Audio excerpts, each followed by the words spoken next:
Did I leave the stove on?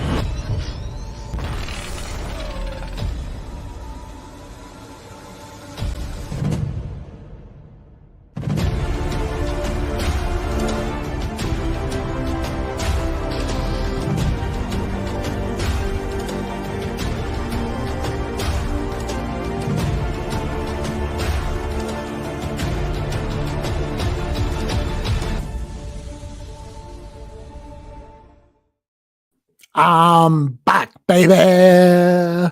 4 weeks out, and we are here. Good evening, one and all. How the devil are you? Who have we got with us, little Legolas? Good evening to you. How are you? Right up there. Nick, how are you? Good to see you here. How are we doing, one and all? Yeah, 4 weeks. Last time I was here, we were getting hyped for Kenobi.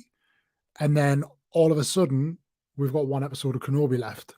How on earth did that happen? Good evening, Spawn, Mr. Calvert himself. Look at this. Feet. Mini Rally GTs. How the noise levels are loud tonight. Good evening. But yeah, I'm back from my holiday. Am I refreshed? Does one ever really come back refreshed from Las Vegas? Probably not. Did I mention I've been to Las Vegas? Probably have about 12 million times, but I've been to Las Vegas, so I don't really care. But yeah, awesome to be back. And most importantly, very well refreshed, mentally refreshed. Just before I went, I found out I've got a new job, so I start that in a couple of weeks. So yeah, it's a good time to be me. That's all I'm saying. It's a good time to be me. But listen. Oh, Mike, I just need to say you. Good evening to you. And Mike, I'm pleased to bring you tonight one of your fellow countrymen. So I think this is our first Welshman tonight. So it's please, I'm offering something for everyone. But yeah, it's it's good to be back, good to be energized, good to have some perspective, and go from there. But listen, as I say, it's not about me.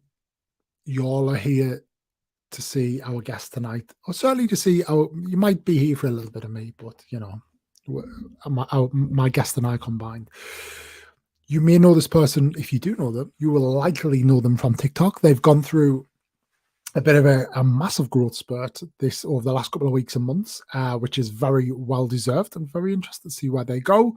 And then particularly interested to see what their plans are, which we'll discuss quite a lot tonight about where they want to take it and potentially end up elsewhere and all that. But plenty of time for that. Gavin and Stacey special. I did see on this, Harvey, that apparently there is a petition right now to keep James Corden out of the UK. So we'll see. But yeah, cheers, Stevie. Cheers, Nick. Thank you very much. But always good to see the Cardiff store randomly pop up on my TikTok. I'm sure it is. And it will do in September when I pay a visit there and get my Lego passport stamped at the Cardiff store. But listen, less about me. Let's bring him in. You might know him as Nathan Fett, but within a closer community, some of us know him as Nathan Feet. And Brick Pursuit, if you're watching, whether live or watching this back, because I know you're in New York at the minute, that one's all credit to you. But anyway, Mr. Nathan Fett, good evening, sire. How are we doing? How the devil are you, my friend? I am doing good. I'm feeling happy to be here. I am over the moon. Good. What can I say? Good. Interesting. I find it quite interesting that you went for the Mando helmet. Because the first one I could get to. Is that what it was? Is that because I noticed obviously you didn't have it when we were like backstage, yeah. But you know what I mean. But yeah, you didn't have it at the ready. But you've got some wicked helmets, which I'm sure we'll talk about tonight. But listen, before we get into that, how's your day been? How's your weekend been? How's your week been? How's your month been? How's your 2022 been so far? I've been a bad day today. A lot of chilling. Yesterday, caught up on Stranger Things, so fully up to date on that. Incredible season so far. Awesome. It is. Bit of a rocky week, but we move. we forget about that now. We go into next week. We're feeling happy. We're feeling healthy. So yeah, can't complain. What about yourself, mate? Sweet. So what have I done today? So I've been down my sister-in-law's actually, because she completed on her brand new house, well, not brand new house, but her first home today. So we're helping her move and trying to move a sofa in. We had to take the window out. It was an experience. It was a thing, but we did it. We did it. We adapted and we overcame. That was what was the important thing. But yeah, I'm still kind of recovering because like got back from Vegas on Monday, like just totally didn't know what day it was on Tuesday. And then Wednesday was in London, 7-hour round trip to London and back. So yeah, just kind of starting to recapture, but I feel like I'm in a good space to kind of start again from tomorrow. Mike, I see your note. Okay, noted. How have you avoided spoilers? I suppose Fair play. I'm sure you've seen stuff, but you don't get the context of it, because that's the good thing with Stranger Things is how things are visually. You're like, who the hell is that guy, or who what's going on there? Like you don't really get the spoilers of it. But yeah, okay, no spoilers. We might talk about opinions on it, but we won't go into it from there. But yeah, well, we'll see. But yeah, glad that you had a good weekend. How's the weather down there? Because it's been like, it's when you listen to the weatherman, they're like, oh yeah, it's like great, and like, but yeah, it's like London weather, isn't it? But it is warm here tonight. It's Friday was nice. It wasn't as hot as I thought it was going to be. It was actually cooler than the rest of the week, I think. Yesterday was horrible, as it was everywhere, which is a shame. You know, going through the week with nice weather, you get to Saturday and it's raining, so it's a bit of a nightmare. Today's been all right. I've been able to do a bit of gardening, so it's not been too bad out there. That's what I did. I bought a petrol lawnmower. That's a big move, isn't it? That's a big boy toy. It is. I brought the drive on it, so it's like it's got that self-drive function, and I've broken on it already. So, but yes, gardening is a good thing to do. Right, Nathan, there's a question I've got to ask you before we get into all the Star Wars and TikTok and all of that stuff and Lego and helmets and pops and Black Series and all of that. So correct me if I'm wrong in any of these, but you're 22. Yep. You are married. Correct. You have your own house. Are you mortgaged? Yeah. You're mortgaged. You have your little cupboard under the stairs with a fantastic collection. My little cupboard under the stairs. Can't go wrong there. How, at 22-year-old, have you got like your shit together so well? Because at 22-year-old, I didn't even think dare to think what I was doing. But yeah, how are you like so like got your shit together? I can't take much of the credit, because if it wasn't for my wife, I would probably be nowhere. I wouldn't be where I am now, that's for sure. I'm guessing she can hear you. I'm guessing. I don't know, unless she's watching the stream, she's upstairs. Well, I'd like to think she is. Hello, Mrs. Fett. Mrs. Fett. Yeah, we just obviously found the right person. We knuckled down. We knew what we wanted to do, and then that was our goal. We just went for it. Like, we're like, house, marriage, go. So a pretty decent mindset to have. But obviously, yeah, at 22, we've sort of done it all, bar from babies, but not yet. Not yet. I feel like, yeah, I mean, each to their own, and everybody finds a different thing, but it feels like you have got a bit of like enjoying each other's companies. You've got many holidays to have and all of that to have before you do that. But yeah, not good for you though, man. It's like to like proud of you. I'm very proud of you. And like not only that, you've like got what, like 12,000 followers on TikTok now. Coming up to 13, I reckon. Coming up to 13. This week I'll hit it, hopefully. Sweet. And when did you get started on TikTok? Because you've been a bit of an overnight sensation in some regards. Yeah, I'm very much a newcomer in regards to TikTok. I think I downloaded it, obviously, like everyone did back in lockdown, just to pass the time. and I didn't start posting until I think it was end of February, beginning of March, after London Film and Comic Con Spring. I was like, right, I got a few autographs. I got some cool stuff at this Comic Con. Why don't I give TikTok a try? Maybe make a little TikTok. And that first one was really difficult to make. My wife edited most of it for me. I mean, she's clearly the master, the mastermind of your life right now, isn't she? So yeah. And I posted that one, and I did all right. And I posted some more and some more. And then, to my disbelief, it just went crazy. And I've got no idea why, because it's me. But it just did. Well, that's why, though. It's because it's you. Yeah. That's why, you know.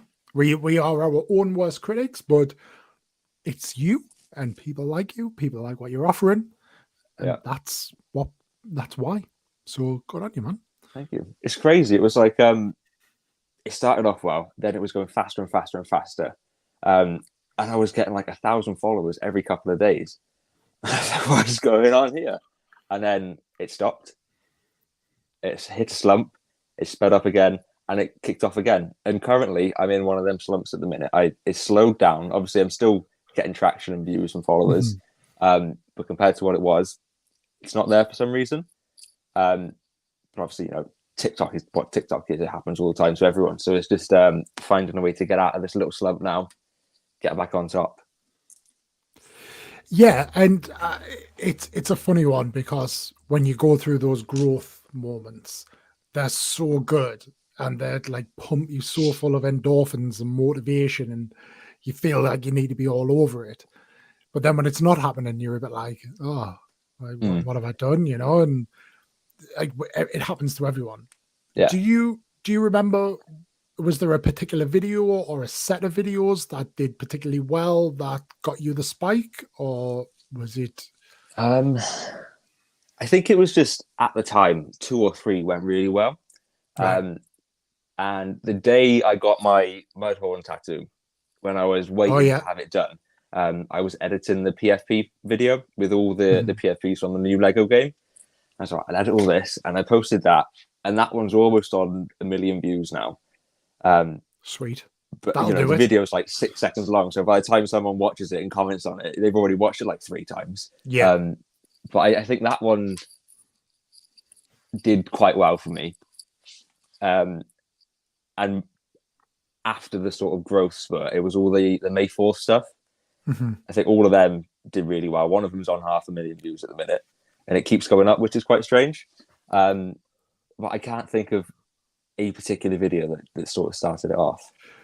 Well, I would say having 2 videos that have just about touched or exceeded 1 million views, I would say has done you pretty well. Yeah. Like, especially when you're clearly like your name, your PFP, people then click on your profile, it's very clear that you are a Star Wars content creator.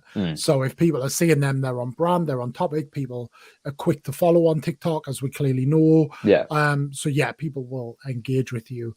It's that thing though, that just, when you get such a spike, it then works counterproductive, because then people are like, oh, I don't care. Like when they see your next video, regardless of what it is, and they're like, oh, and then it kind of hampers you. But all it is then doing is people are then settling down. The algorithm is finding, actually, of those 12,000, nearly 13,000, which of them are actually, interested in seeing you on the regular, and then it's like it'll start pushing them through, and then it all starts kind of playing again. But it's always the same. I've said this many times. Whenever I do the custom minifigures, they do unbelievably well, and they are great for growth. But then as soon as I stop doing them, it's like everything's like, oh, and then like every video I do, people comment on there and like, make this figure, and I'm like, this video has got nothing to do with that series. Like, don't do it here. And even like now, it still happens. But it is what it is. It is just the ways of TikTok. But yeah, your success is very well deserved, and Thank you. Is very well warranted. So I'm guessing you joined the Creator Fund. I did. Did you stay in it? I haven't, no. You see, you believe people like Harvey, and you believe the conspiracies that when you join it, they suppress it and all that. But yeah, it's not made much of a difference, to be honest, since I left. So I don't know. Maybe TikTok just don't seem to like me much at the minute. I think it's more everything I've just kind of said. It's that thing that you've had that growth. Especially, it wasn't like you trickled over the line to 10K. You'd had that spurt pushed you over, and whether you join or not, that exactly what would happen. As soon as those videos that really got you there have kind of plateaued or died off, and it's kind of finding your place within like your within your new followers. It's just it's a bit of that, but yeah, just free money. Save it up once a year, draw it out. Yeah, why not? I think by the time I left it, I'd got to about just over £30, which is obviously better than nothing. But obviously, I've always 30? got the option to rejoin it. Yeah, 30. I would say like that's pretty good considering the short time you've been in it. Yeah, the most of it was from the May 1st videos. I got about £12, I think, from them ones, because obviously I had the massive spike in views. Then it was like 20, 30, 10p a day going on from that. But obviously it does build up, so it's always an option to potentially rejoin it and see what happens. And more for the Lego fund, really, isn't it? Exactly. That would be my tip, is just get in it, because what you've got to think as well is you're not going to have like your greatest success at 10,000 followers. Like that's not where you earn money. Like and the reality is, like, there is nothing to see when a video will do well, and it's got nothing really to do about followers and all of that. But like, you just imagine you posted a video now and it went and got 1 million views in the next 24 hours, you'd be like, fuck. Yeah. Like, you'd be gutted. So just be in it. I don't even look at it. I mean, I remember when I first got it, I was checking it every day, but like, I checked it religiously. As soon as it hit about 9 o'clock, I was like, go on, what's on there? Yeah, it's weird as well, because I don't know what determines what time it drops, but everybody's time is different. But then it's the same for you every day. Like mine is always like 3 o'clock, but I can't even tell you the last time I checked mine. In fact, I can. It was the May the 4th release that weekend, because I cashed out to put it into. You're going to be a rich boy now when you check. I doubt it, because my content has not been, well, I haven't really been doing much the last couple of weeks and months, but yeah, definitely get into it. But has it, when you started creating content, did you have like a goal in mind, or was it just like, I just want to be part of the community, I just want to kind of put my voice out there? You thinking, I want to be a content creator, I want to be an influencer, or what? Or did you what was it that made you start creating content? And then with that kind of rapid rise to fame that you had, has fame it started? Is a strong word, Liam. Well, it's all relevant, but like that, with that success that you've had, certainly, has it changed your perspective as your goals started to change or grow or evolve with that? Like, where do you see it going forward? Right. So one of obviously the main reasons I started was watching TikToks from people such as yourself, any other people in the Lego community. Yeah, big up anyone else in the Lego community. And I was like, I want to give this a shot. I've got a decent setup behind me. I think I can make some cool videos from that. I think it's fair to say you have, yes. Yeah. And let's see what happens. And the main goal for me when I started was, wouldn't it be cool to hit 10,000 followers and be in the creator fund? That'd be awesome. And obviously that's been hit, that's been achieved, which is tick, that's done off the list. But going forward, I don't know, I see social media and being an influencer is quite a very, very risky full-time job to have. Obviously people can do it and they can do it very well, but I don't think it's ever something I can do, to be honest, because I need the security. Obviously I've got the mortgage, I've got responsibilities. Yeah. I need a solid, stable income, and being an influencer is just not there. But obviously, I've had the brand deal with Saver Masters, which is blown my mind. I messaged a load of different lightsaber companies, and I was like shooting my shot. One of them replied, and we got it sorted. So it'd be interesting to do more stuff like that in the future, but Lord knows what, Lord knows when. And then seeing Henry's success recently, and he's to like, yeah, and he was meeting up with other TikTokers who I follow, like Andrew Fidgel and HZ Joe. I was like, that's pretty cool. I'd like to do something like JB that. Bricks as well. Don't forget JB Bricks was there. JB Bricks, yeah. There's too many to mention. There is Theories by T. They were all there. Not me though. Not me. Maybe Disney will invite us to Celebration. You never know. Well, I'm not going to comment on that because that's not what that is. But that white box there is from Disney. I just haven't opened it yet because I haven't done a video on it. How can you have a box from Disney in your room that you've not opened yet?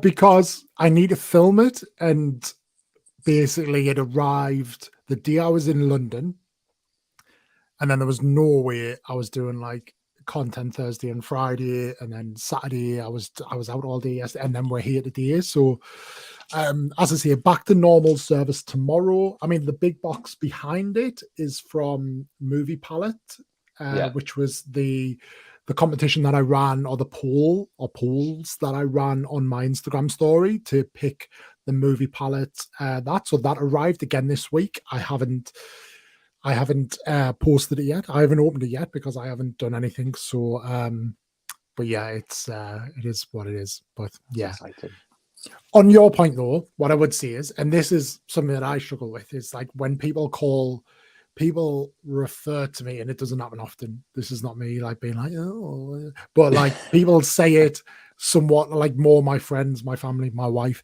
like will say this somewhat jokingly or tongue in cheek. But if they ever like refer to me as an influencer, I'm like, but I don't think especially over the last few years and the growth of social media, and especially how TikTok has kind of changed that game, I don't think it has to be a full-time job anymore.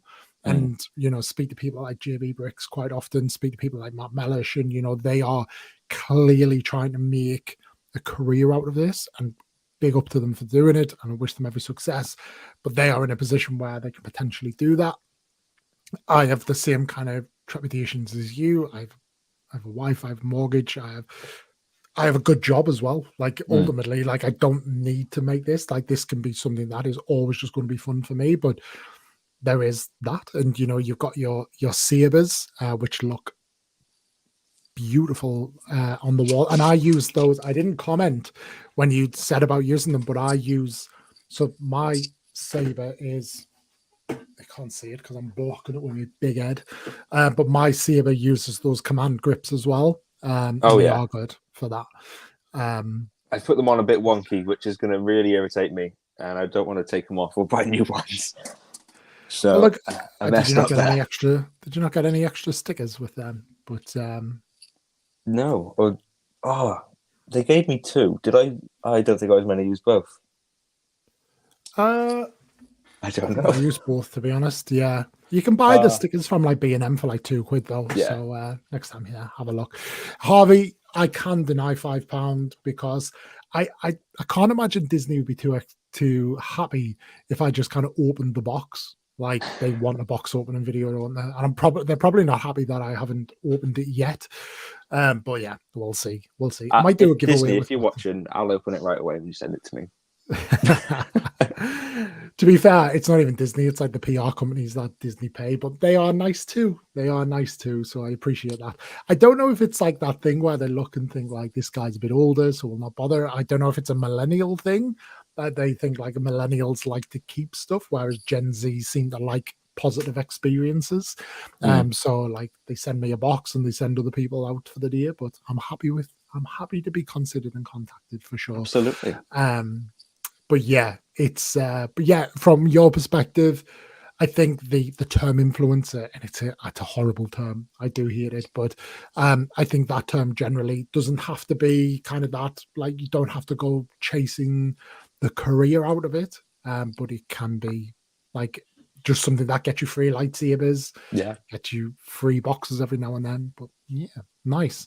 Because with your as you mentioned earlier, you obviously you've got an amazing backdrop, and those you. helmets that you have are beautiful.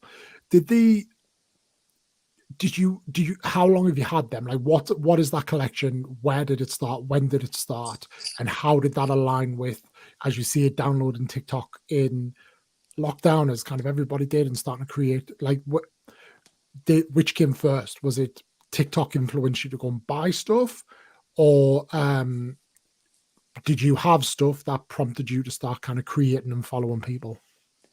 So I've always had a big collection of stuff. Started off with Funko Pops, branched off into Lego Black Series. So I've had most of this stuff before TikTok. But the Black Series helmets only started quite recently. I think it was not last Christmas, the Christmas before.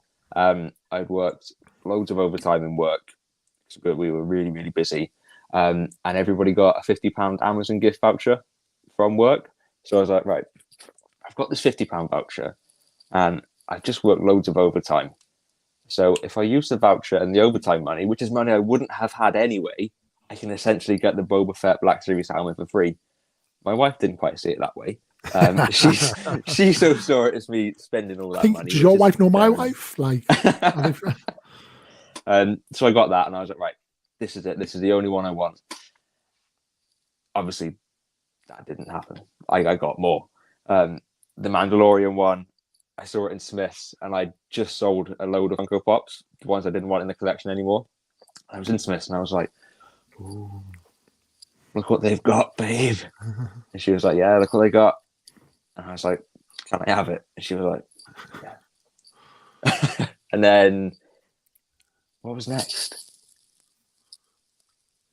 I can't remember what was next. I think it was this Trooper, which is the official Black Series Stormtrooper helmet, but it's customized to look like the Mortar Trooper. I only paid 90. Did you buy it customized, or did you buy the original one and customize? Right, okay. I got it customized, and I think I only paid about £90 for it, and that was a Christmas present. Nice. £90 is a bargain because the official Black Series Stormtrooper helmet goes for like 230 quid now. Yeah. So I've got the official one, and it's customized for 90 quid, which was one hell of a deal. Happy with that. And then Darth Vader, similar to the Boba Fett helmet, Amazon voucher for Christmas. It was on sale, so I got it. And then Bo-Katan, I can't remember what that was from. I think I sold a load of pops again, and I just used the money for that when I wasn't intending to. Did you sell the pops specifically to buy Bo-Katan, or had you sold the pops, had a bit of spare money, and found Bo-Katan? It was ones that I've been meaning to sell for a good while. That's just been sat there. It was Walking Dead ones, and they're quite tricky to flog.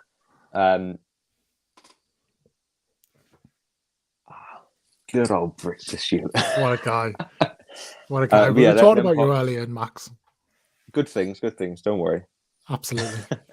The Walking Dead ones are quite tricky to flog, and I managed to get rid of all of them in one go to one person, which I was buzzed about.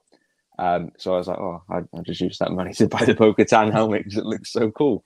And at the minute, I think that's standing at one of my favorite ones, to be fair, because the detail is chef's kiss. It is, and we can kind of see a bit of it behind you there. But yeah, I've obviously seen pictures and videos on your TikTok and Discord and stuff. But yeah, it's a great representation of that helmet. What I find interesting, you'd mentioned about the Vader one, you got it on sale. I noticed it's on sale quite a bit. It doesn't seem to sell very well, the Vader one. It's strange. Or it's just because they've made so many because they thought it was going to sell like hotcakes, and maybe it hasn't. I don't know. It's an incredible helmet. I mean, there's 3 sections to it. There's the neck rest at the back, the main helmet, and the sort of dome piece. So I've not tried it on myself because there's too many parts to take apart, and I can't bother. I don't want to break it. So I just unboxed it and put it on the shelf. But I mean, the quality is there. It's huge as well. Does it have a voice changer in it as well? I'm not sure. I think it's got batteries for the breathing section of it, but I don't know if it's got a voice changer installed. Well, they should have. No, they're pretty cool. Is there so with the Boba Fett one you have, is it the original one or the reforged one? The original one. Yeah. I mean that sells for about 200 quid on its own now, doesn't Yeah, it? that one's shot up in value recently. So I'm glad I got it when I did. Yeah, it's a nice helmet that I wish I'd picked it up. I sometimes see it pop up on Facebook Marketplace, like quite cheap. And I'm like, should I get it? Should I get it? And I dwell on it too much and don't get it. But yeah. Did you get the repainted one? I probably would, to be honest. I think the two of them together would be nice. So I think if I bought the reforged one now, it would motivate me to pick up the other one down the line. Yeah. But yeah, I think it would be. I would love to pick that up. Do you have a favorite from yours? It changes all the time.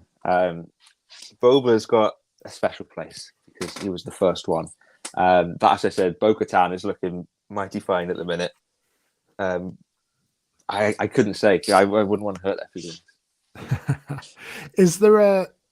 Are there any from the Star Wars universe that haven't been made that you would like to see made? Clones. They need to make clones. Of course. Because you make one clone helmet and you can make every single clone helmet. People can customize it to whoever they want. So I think they need to make the phase 1 and phase 2. But I don't know. Would you just do them white and let people customize them? I think that's what themselves? they should do, yeah. Okay. I did see rumors that they might be doing them, but I've seen nothing since, so I don't know. But they would sell a lot of them and they would make a lot of money. So I have no idea why they've not done that. Would you then do a special? So I totally get what you're saying for the general kind of battalions. Totally get that. But would you then make special ones for like Captain Rex, Commander Cody? I think there'd be scope to do it. Because I mean they've reused the Boba Fett helmet quite a lot now. They've got the classic one, they've got the repainted, they've got the white prototype one. I don't think there's any more. So they've got 3 uses out of the Boba Fett helmet. So I can't see why they wouldn't reuse the clone ones again and again. Yeah. It's weird that they've never done them, but I suppose with the Bad Batch and then Kenobi, we've seen the 501st, we've seen a lot of like Order 66 flashbacks. Maybe they've just bided the time and they want a bit of clone hype, but I don't know. Yeah. It feels like they don't appreciate both, like with Lego and Black Series, don't appreciate how much actual general hype there is for clones out there. But if you could only have they'll swindle us now, and they'll make it an STCC exclusive. It's limited to like 2,000, and no one can get it. Possibly, quite possibly. Who knows? That sounds about right, to be fair. If you could have one more clone, whether it's a named clone or a battalion, what would you go for? Ooh. The first one that comes to mind is Rex. Mm-hmm. But that's a basic answer because everyone's going to say Rex. It's an obvious answer, but at the same time, it's an obvious answer for a reason. Like, it's Rex. Like, of course. It should exist already, kind of thing. I can't remember the names. I can picture the helmets, but not the names. Is it Jesse who's got the logo on the helmet? Yes, the one with like the circular logo, is it? Yeah. Yeah. That's so would you go 501st though? Oh yeah, 501st. Yeah, absolutely. Okay. What about yourself? Is there a particular one that you'd want to have? I don't know, because I'm not really a clone guy. I mean, I'd love the Boba Fett one. But I mean, I look at your. I do think, should I get the Din Djarin one and just have it? And it's clean. I mean, it's a nice helmet, Nathan. It's a lovely helmet. But I think they're all good. I mean, I particularly love the Stormtrooper one, especially the modified version of it. But a Shock Trooper one would be good. James saying that Sabine's. I think we'll get a Sabine one. Sabine would be nice. I mean, it's essentially going to be the same helmet mold as Bo-Katan's. It'll be a different print. Django There's not a Django Fett one. I'm Is there? surprised they've not done Django because they've got the mold for it. I thought they'd have Yeah, done that by now. yeah, yeah. I mean, you could go Pre-Vizsla would be cool. Like Yeah. there's loads. I mean, there's infinite. I mean, you just go through the whole of Mandalore and you get them. So, but yeah, it's yeah, they are cool nonetheless. Endless. So before we get into Lego though, but you've got quite a substantial pop collection, which you've also then you've sold some off. But where does your pop collection kind of stand right now? What have you got kind of across different themes? So at the minute, I think I've got 6 Walking Dead ones left. I used to have pretty much all of them. There was like, I don't know how many there was, like close to 70, I think. So I've got 6 left at the minute. I've got some signed ones and a very expensive rare one, Headless Herschel, exclusive to SDCC. I think my wife paid about £180 for that. That was a Christmas present. Yeah, pricey pop there. And I'm trying to visualize now. Most of it's Star Wars, to be honest. I got most of the Mandalorian line, a couple of random ones here and there. I've got a bunch of signed ones as well from Game of Thrones. I've got Shaggy from Scooby-Doo signed at Comic-Con, as you do. And then behind me there, I've got a lot of Boba Fett's, a lot of Mandalorians, because I just love the helmets. So I want to have them ones on display. So, of what we can see behind you, how much of that as a percentage is of your collection?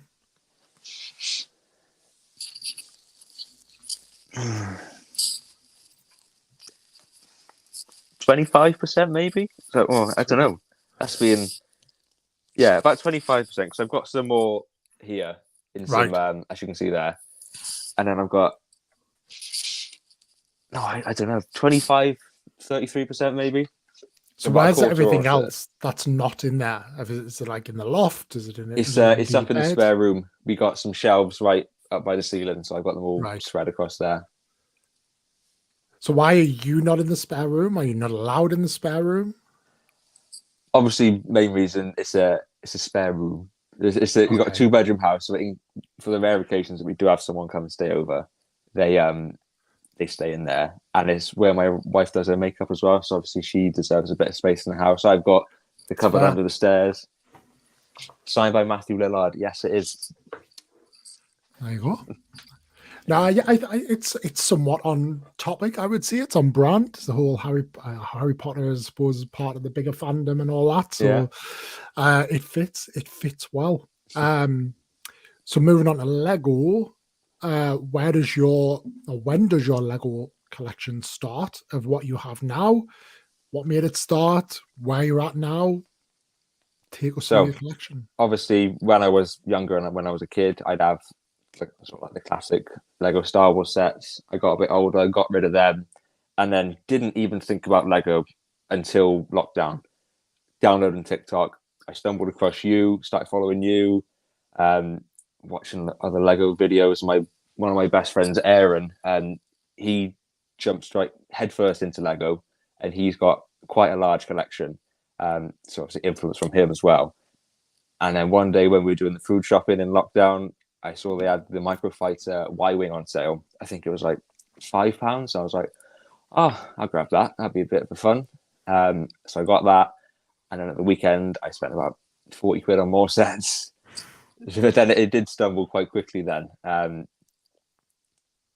then I've also got the full collection of the helmets, that's an insane line. I'm a big fan of them. But yeah, much to my wife's misery, I'm quite a big Lego fan. Well, I mean, keeps us busy. We could be doing other things, doesn't it? So keeps us out of trouble. I wonder if, because like obviously helmets are definitely like your brand, like that's your niche. Obviously, you've got the Black Series helmets. You love the pop helmets, and then the Lego helmets as well. Would you customize a Stormtrooper Lego helmet to match your Mortar Trooper helmet? I hadn't thought of that, to be honest. Do you know how easy that would be to do? I think it could be done, you know. I think it could be. If the Stormtrooper helmet was cheaper, because it's quite pricey now, I think I'd give it a go.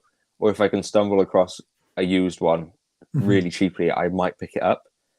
But you give me an idea there.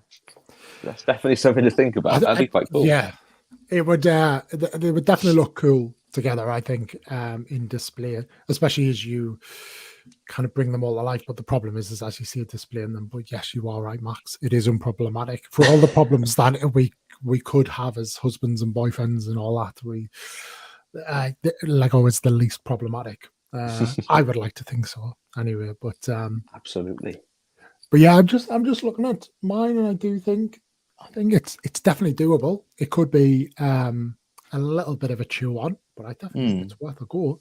And I know where I'd get the parts from. A certain member of the chat, Mr. Brick Pursuit. Harvey. Oh, Brick Pursuit, of course. Yeah, we are blessed with their bricklinkers in our, but of course in that. So yeah, decent Lego collection from there. The question I would ask them then, so what's on the shelves right now that you really want and don't have? And then what is not on the shelves anymore as a retired set that you would really like? Okay.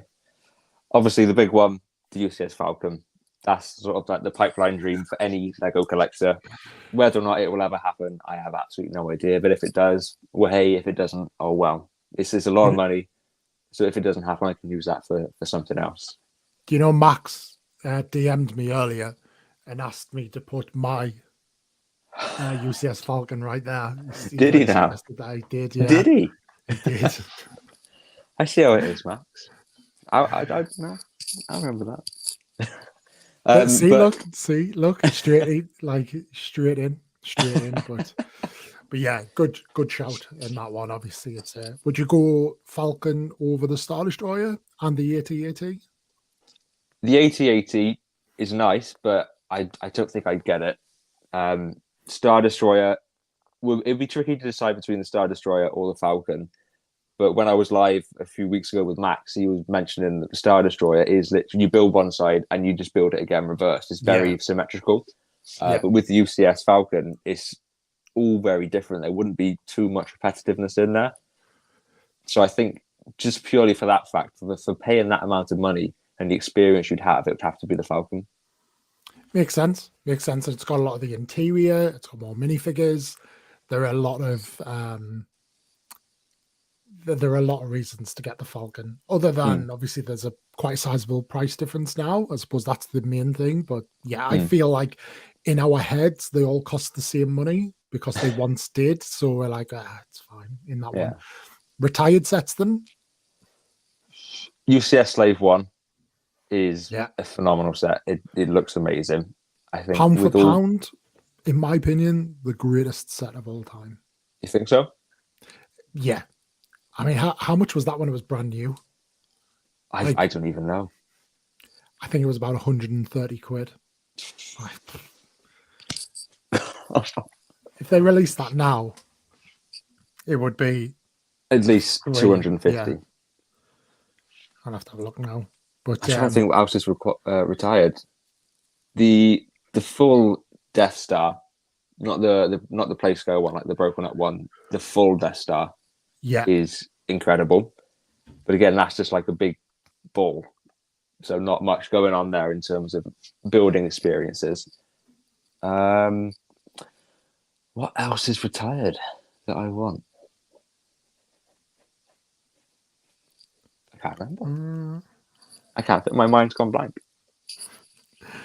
Well, that's a good thing because then it just means that nothing's leaping to mind, and that you don't have to have it. I mean, UCS Slave 1 is a hell of a set to have on your list. I'm gonna have to have a look now and find how much it was.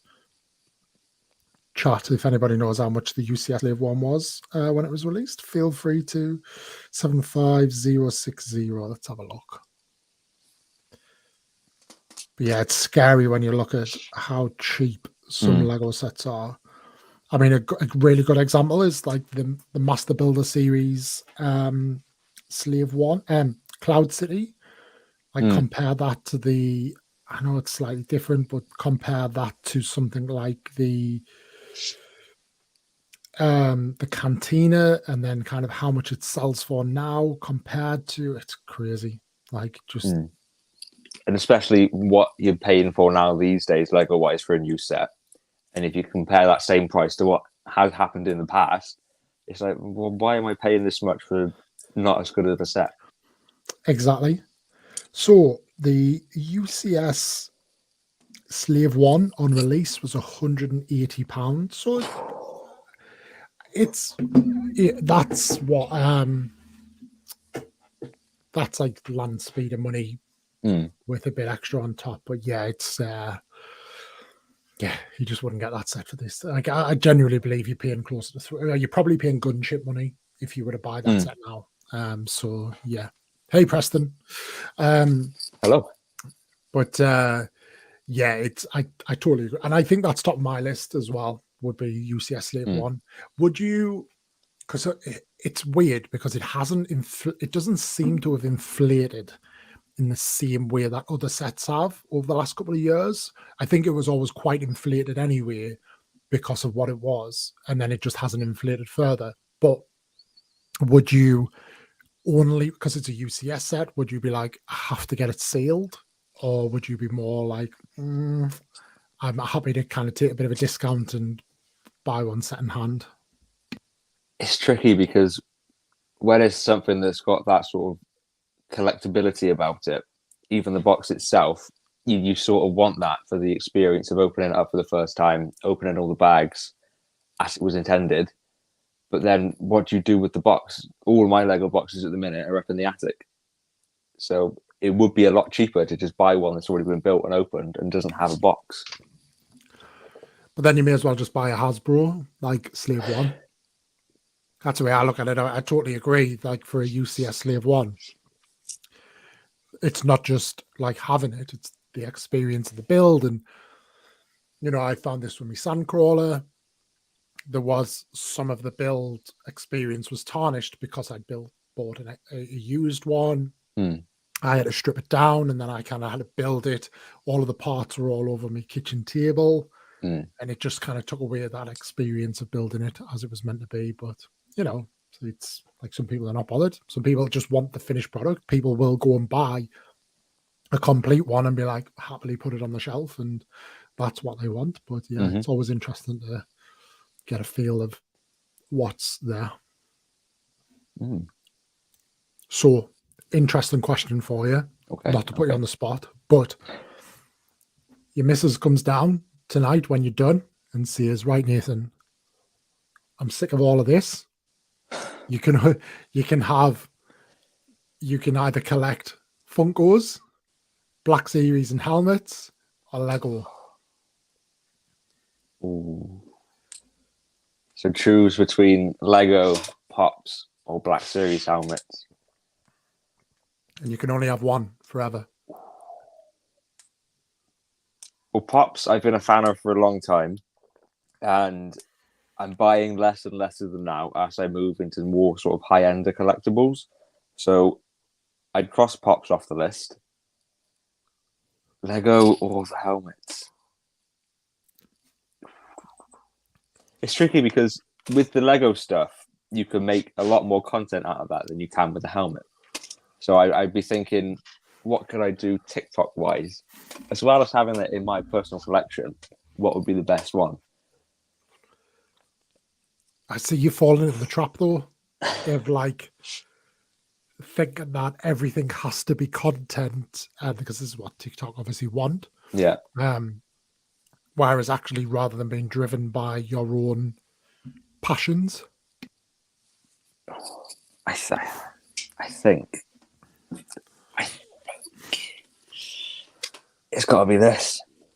I mean, that's what I was expecting. I mean, the helmets are really something that stands out for you, and like, you know, it's and to be honest, it's not something that people openly talk about quite a lot.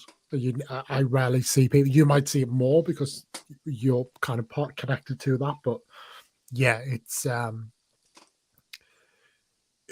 kind of expected you to see that. But and I can't fault you, especially given your it'd be tough to give away or even to sell most of that collection, if not all of it. If my wife is watching, please don't say that. Please don't. Yeah, sorry. Get any sorry ideas from what Liam's just said, please. Yeah, sorry if you wake up in the morning and it's like, yeah, if I get a message and it's like, damn you. Why did you get What have you idea? done? Yeah, never mind. Preston, I totally agree on this, by the way. So, given everything I've just said, this is exactly why I wouldn't do it, because I would end up doing exactly the same, where I would go and buy that set built and I'd be like, nah. And I'd just put it up there. And if it was built and sealed, which was with my Sandcrawler, it was built. And I asked the guy to strip it down because I knew that if he didn't, I wouldn't. And it would have just went straight on the shelf. So, perfect. Perfect. Yeah. But and then in the morning, I'm just like, it's because of Opie-1, isn't it? Yeah, all the memes are coming out now. All the memes. So talk a bit about. Oh, actually, before we move on from like all of your collection and stuff, do you have any non-Star Wars Lego or any? I know you have non-Star Wars pops, but do you have any like non-Star Wars Lego or Black Series stuff? The closest to non-Star Wars Lego is what my wife's got. She's got the smaller Disney castle. She's got the dragon from Shang-Chi. She's just got a smaller Eternal set as well, and the Marvel Advent Calendar. So Lego-wise, Oh, sorry, carry on. Is this you buying her those things in a hope to bring her around, or is she actively choosing those sets? She chose them herself. Obviously, we go to the Lego store. She sees me buying things, and she sees me build it. She says, "Oh, can I have this?" Yes, of course you can. You can have anything you want if it's Lego. Yeah, just to try and get her to like the hobby a bit more. I mean, she obviously accepts it, which is brilliant. But it's just nice to see her building stuff as well, and liking to have some stuff herself. No, it is. It really is, and I've tried to convince my wife to kind of build, and like I've looked at like the Lego, the Friends apartment set, the Central Perk set, like different things, the flowers, the botanicals. Try to like almost encourage her to do that, and she's like, no. So yeah, it is. It's definitely nice to have that, because then you can kind of parallel build sort of thing. So she does want the big Disney castle. So maybe when the day comes that I get the UCS Falcon, I also get her the big castle. Well, you're going to need I've got this big thing, you? But you get this thing as well. Yeah, you're definitely going to need a sweetener in that one. So it's a good one to have. Harvey asks, how big is she into the fandoms? Now, I'm guessing she's a Marvel fan, because I find it interesting, the sets that she's chosen, like the Shang-Chi Dragon and these small Eternal sets, but I'm guessing she's a fan of those movies and the Yeah, she's not like crazy into them. Like, I'm going to watch all these TikTok videos about it and all the theories. She enjoys the films. She really liked Shang-Chi when it came out, and that dragon set was quite cheap, and she was looking at it. Obviously, because she likes the film, it is cheap, so she went ahead and got that. She wasn't much of a fan of Eternals, but I think we got that set because it was on sale for like £9, and then I got 10% more discount on that with Blue Light card. So she wanted something to build, and we got that, which was, what is £9 really. But yeah, she's not crazy enough into it to want to buy all the Lego sets for it. She does look at the Guardian ship every time we go to the Lego store. I don't think she wouldn't want to drop that amount of money on it. I know it's not the most expensive Lego set, but to her, that's a lot of money. It is, yeah. It's like absolutely, it's a lot of money when you're not a particular collector. It is a beautiful ship though. Oh yeah, a beautiful set. I tempted with that one myself because it's quite displayable rather than a playable set. So I do like that. But anyway, enough about your wife. I asked you about you. So are there any non-Star Wars Lego sets that you've got your eye on, or like that you would pursue, or are you a bit like, can't go down that road, I spend enough as it is? I like the look of the Infinity Gauntlet and the Nano Gauntlet as well that's coming out. That would be a nice pairing to get them to. Mm-hmm. So I think the sets that I would get would be them two that are non-Star Wars. Yeah. Lego City and modulars and buildings is a whole another kettle of fish. So I don't think that's something that I'd ever delve into myself. But I could certainly appreciate the sets and the builds that people have made. But it's not for me personally. So I can rule that out. Technic, I like the look of it, but I hate building Technic. So I don't think I'd get any of them. But they're so cool, especially the Lamborghini. But there's not much non-Star Wars stuff that I get, to be honest.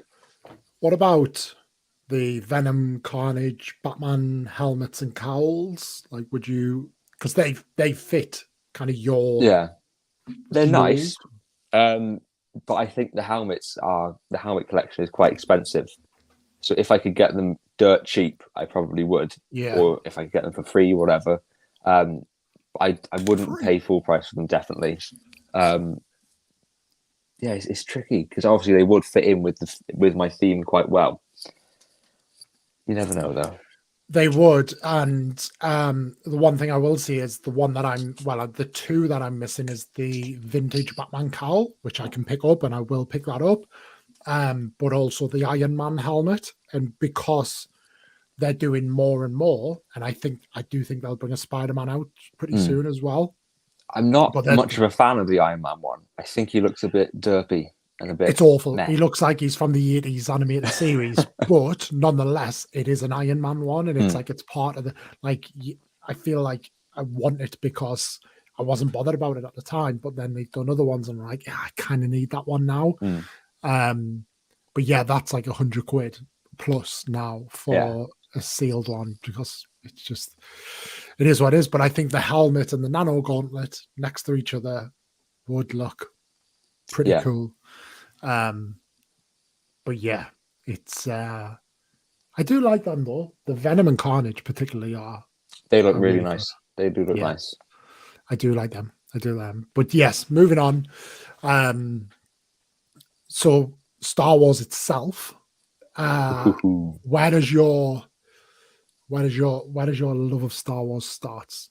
And am I right in assuming Star Wars is your main franchise? It is now. I've sort of got back into Star Wars more and more in the past 3 or 4 years.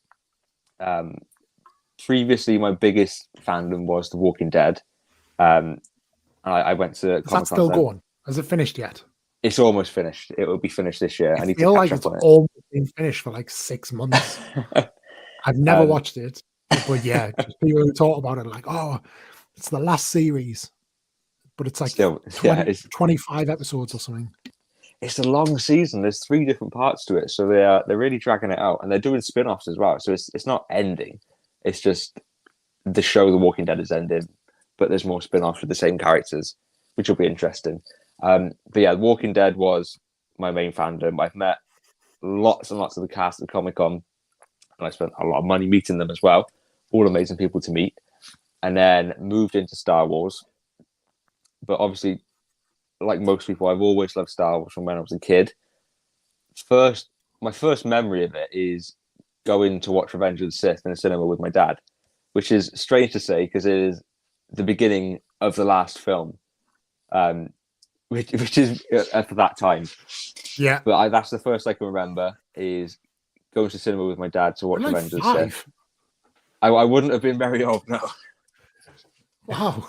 But I'd have toy lightsabers when I was a kid as well. I remember for one of my birthday parties, my dad, he had motorbikes at the time. He had a full leather suit and he got a Darth Vader helmet. He was walking down the stairs at my birthday party and I was like, So I'll always remember that as well. He gave me the helmet and he said, "This is for you now." So I guess I can also blame my dad for for my Star Wars helmet absolutely, addiction. absolutely. Yeah, it's just Star Wars. It's always been there. Any temptation to get a motorbike? Because you'd look badass riding around on a motorbike in one of those helmets, or all of those helmets. It looked badass. I don't think it'd be very safe. They're not. Yeah, I don't think very it's practical illegal. helmets. I definitely don't think they're legal, but No. it would look cool. No, he always had motorbikes. He used to have a Goldwing, which was incredible. And he sold that, and he got I can't remember what it was. I think it was a neon green Ninja Kawasaki, if I remember, which like a sport bike was so cool to see on like in the garage. But personally, I don't think I'd get one. Nah. Oh well. I don't There you know. go. Maybe one day. Maybe if I have like a midlife crisis. Is that a dig? No. No, sound. I'd never. I'd never. So actually, so on The Walking Dead, then, as I say, I asked this kind of blindly, having never seen it, but the spin-offs and the approach they're taking, like, where are you at with it? Are you kind of ready for it to be done? Is it long past overdue? Like, where are you a fan of the spin-offs they're doing? Does it excite you at all? The main spin-off at the minute is Fear the Walking Dead. And I think where they are now is pretty much the same sort of timeline-wise. I'm really not caught up on that. But what I've seen, I've enjoyed. The main series of The Walking Dead, it pains me to say it, but it's definitely time for it to end, because there's only so many times you can rinse and repeat the same story, but with different villains, different characters. So from that point of view, it's time for it to end. There was talks of doing 3 movies based off of Rick Grimes, because obviously he disappeared from the show. Everyone thinks he's dead, but he's not really dead. But there's been no talk of that for years and years, which is quite strange. And then they're going to be doing a spin-off series. I can't remember where it's based. It's either in New York or LA. And I think it's going to have Maggie and Negan in it. I can't quite remember. And they were also planning on doing the spin-off series with Carol and Daryl, but Carol's dropped out, so it's just Daryl now. So I don't know. I think it's sort of Carol and Daryl do not sound like Daryl. Walking Dead characters to me. So yeah, it's quite humorous. I think it's just time for it to end, which sucks because I loved watching The Walking Dead. It brought me so much joy. It still does, but things have got to stop before it gets too bad. It does. It does. Did you watch Game of Thrones at all? Yes. Yeah. So I suppose in a different way, but I feel like it was really good at the end, and then they ruined the ending, like just how much they rushed it. But yeah, have you seen the news this week that they've announced a couple of spin-offs there? Yeah, that'll be interesting to see. I don't really see the point of it. They've left it for so long. It had such a terribly bad rep when it ended. Game of Thrones was up the top of pop culture. Everyone was talking about it. And then it finished and nobody was talking about it at all. All that work for all the seasons just gone, and nobody wanted to know anything about it. And for them to bring it back now, it just seemed a little bit strange. Yeah, I'm interested to know why they're doing it. I mean, is it because like HBO or whoever? I'd assume it's HBO, but I know they wanted to do, like, what was that last series? They wanted that to be 3 series, which probably would have worked. It should have been at least 2. But the B&B, Bine and Benioff, was it? Like they got a Star Wars project, didn't they? They had a Star Wars trilogy signed off, and then that trilogy was then cancelled. Yeah, exactly. But it was all over the place. So I wonder if they see this as coming back. Now, Jon Snow, I don't like, what you're going to do with Jon Snow, like just him at the wall. Like he's done it all, hasn't he? He's gone beyond the wall. I don't want to say any wrong things now because it's been a while since I've seen it, so I can't quite remember everything. But he's died, he's come back, he's been beyond the wall. He's done everything Yeah. that the character could do.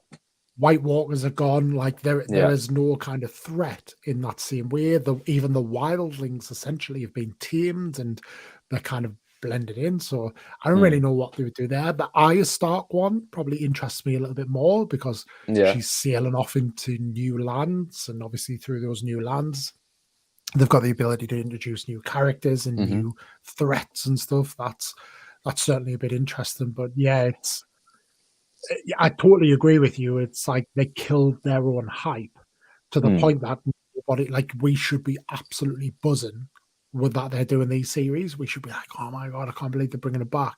I mean, Yeah. you've even got this House of Dragons that I think comes out in a couple of months' time. I've not even seen the trailer. I know nothing about it apart from Matt Smith's in it. I didn't even know that.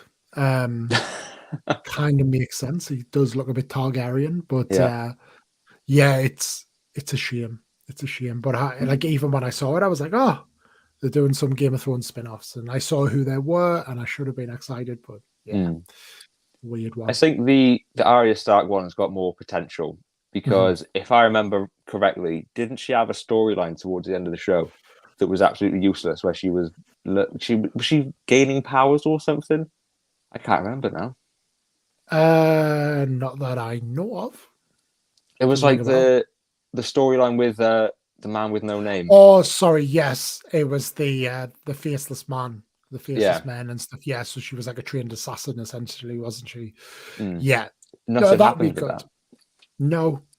I mean, you're right. They just like it served no purpose in the end, other than did she kill Walder Frey? Well, no, the Walder Frey when she returned to Westeros, who'd basically killed her mother when she posed as one of his. Oh yeah, did she kill like them? Maidens, and then she like stabbed them, didn't she, and pulled the mask off, and then returned back to. Oh yeah, I remember now. But yeah, I think it's probably that one would certainly intrigue me more because it's set in a new land, and like that has obviously got like it's got the opportunity to be something a bit different. So we'll see from there. But yeah, as I say, I totally agree. Where it's like, nah, like nah, we'll see. Been there, done that. Yeah, time for something else. Anything else you're excited about? Anything else you're watching? I know we mentioned Stranger Things. We're not going to go into Stranger Things, but what do you think about the series without giving anything away? The series so far has been amazing. Really big fan of it. The first few episodes, we were watching it, and I was like, for God's sake, this is the exact same thing as before. It is rinse and repeat. There's a new monster. Nobody knows what's going on. They slowly find out. Nobody gets along with each other. They all get along with each other at the end, and then they're all in their different groups. Again, no one knows what's going on in each group. So in that sense, it's very rinse and repeat, but they do it so well. Yeah. I agree. And I think the characters are so well embedded now, and so likable that we kind of give them that. But I do agree. It's that thing where you're a bit like, is this the same thing? And like this and that. But yeah, then you get to kind of where you are, you get to the kind of the end of it, and then you're not even thinking about those earlier episodes because you're like, oh, what a journey I've been on. Yeah. So interestingly, let's talk about Star Wars now, but let's go straight in and talk about Kenobi. Because what have your views been on? We're episode 5. What's your thoughts on the Kenobi series so far, and kind of where it might finish? Okay. So obviously, we mentioned before that my first sort of memory of Star Wars was the prequels. So I'm a big fan of them. Seeing Hayden and Ewan back after so long, after they didn't know what they'd made at the time, they didn't have it appreciated. And then, as Ewan said, to then meet the fans that it was sort of made for, and then they can hear the appreciation of the films, know that they are loved. To have them back making content is amazing. It's upsetting to see the hate that it is getting after the prequels. And it's like the Star Wars fans haven't learned their lesson, but they never do. No, it's true. It's true. It's a weird fandom in that regards, and I'm kind of grateful of me being away for those weeks so I'm not talking about it on the weekly Mm. to then do that. But I've said kind of in my video when I came back, one of the things that I probably would have preferred it to be in a film, but actually alternatively, what I think it really could have benefited from is being like what they've done with Stranger Things, being like a season drop, Yeah. or like even if you went episode 1, episode 5 as a drop, Mm. because then people have the ability before they even start to critique it, they're already moving on and then moving with the Yeah. story. Now, what I would say is that's people's problem. That's not like Disney's problem. Like people should kind of withhold judgment until they've seen it all, because it's a whole thing. That's kind of my thoughts and belief on it. And people kind of jump, especially on certain characters, they jump and they're like, oh, what's the point in this and what's the point in that? And well, but like, yeah, it's weird in that respect, but I think it could benefit from a bit more of a bigger drop with then a kind of at the end. But yeah, it's not what Disney do though. They've not sort of done anything like that. It's always weekly. Exactly, and they're very much about like they want their monthly subscription. It's funny that Netflix at a time when they are struggling with subscriptions, Stranger Things arguably, is it even arguable, is their flagship show. I'd say so, absolutely, yeah. Yeah, and they're like, I don't even know what would come close, if I'm honest. But that they do it that way, because that would be what, like 2 months worth of subscriptions. I think part of it is the directors, the Duffer Brothers. I remember seeing something recently saying with the next season, it's going to be all at once, because that's how they've always done it. They want it to be coming out all in one go so fans can just watch it. So I'd imagine that Netflix probably want to do it weekly for the money, because they are struggling, it seems, at the minute. But obviously the directors have got a stronger say. Interesting. I wonder how strong Netflix grip is on Stranger Things. Like, because it won't be their show, it's just they have the rights to it and they built it. But I wonder how strong they have that connection and that contract for the story, so that if they did kind of basically piss off the directors, how quick the directors would be able to take that story elsewhere.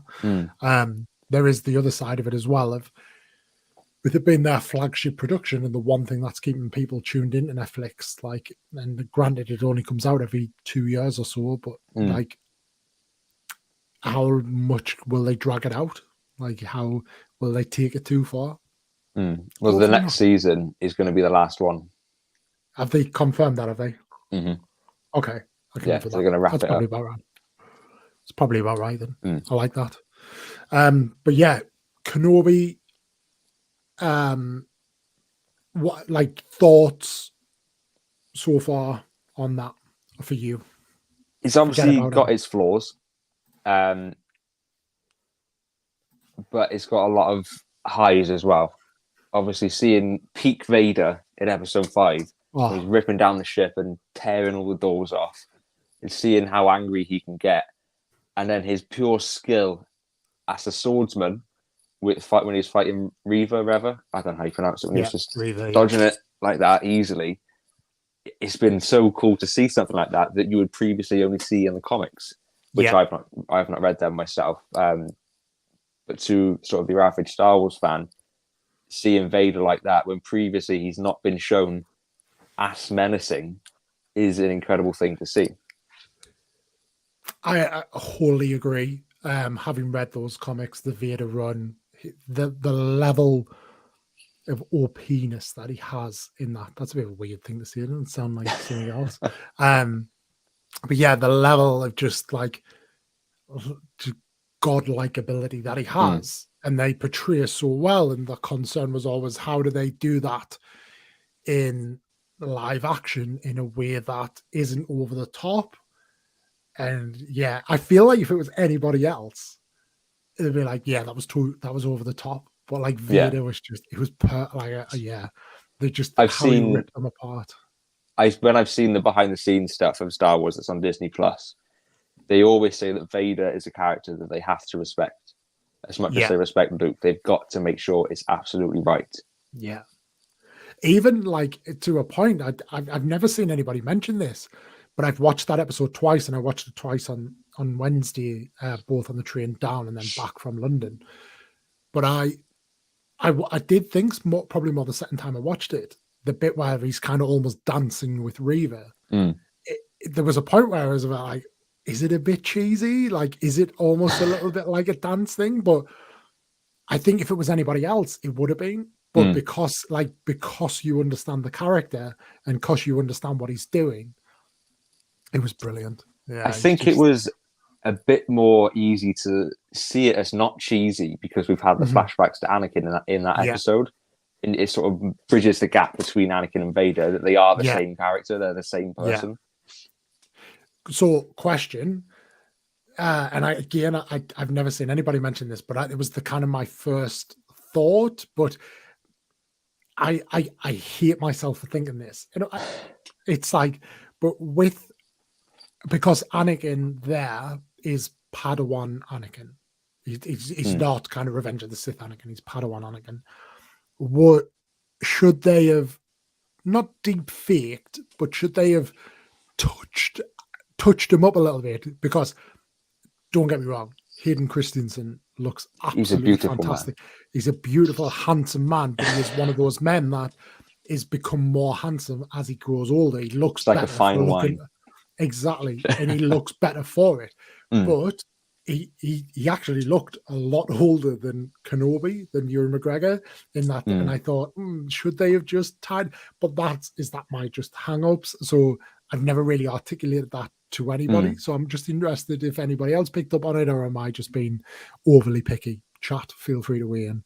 I'm not sure why they didn't, because he doesn't look too dissimilar from 20 years ago, but obviously you can tell that he has aged slightly, obviously, as everybody does. So it's not terrible in some shots, but you can see it. So with the budget that Disney have got and the deep fake technology that they've used in The Mandalorian previously, I don't understand why they haven't. Yeah, so, I mean, would it even need deep faking or just a little bit of touch up? Like they didn't. But you know what? Like, I am absolutely nitpicking, and as I say, I hate myself for saying that. And it was just, yeah, exactly. So like Harvey, there, a bit of makeup, like they probably could have touched that up. But at the same time, like I quickly forgot about it because of how cool those flashback scenes were and how important they were. I loved all that throughout the whole show. It was like a chess game between the two of them. Yeah. And I love how because especially after the Book of Boba Fett and the importance of flashbacks and how they introduced them, I love that they didn't kind of follow the same mold, but what they did is they were able to connect the flashbacks to the main story, which was, I loved it. I'd be interested to see if there is any more flashbacks in the next episode. I'm hoping so, because they heavily marketed Hayden as being in the show, so I'd like to think that he's more than just that. Well, he's in the suit. To be fair, he is in the suit, and I do question why. I think it's only he's in the suit from the waist up. So any scenes with his full body Vader, I don't think is Hayden. All right, okay. I've seen a picture of him and another guy sat next to each other, and I didn't know if they were like stunt doubles or anything like that. Pretty sure he's just waist up. Right. Which is interesting. It is. But no, I agree. I think there's more. You know, who knows? Who knows? Have you? Because the reality is we don't know anything, right? Like we don't know a lot, and we don't know anything. But how would you like the series to end?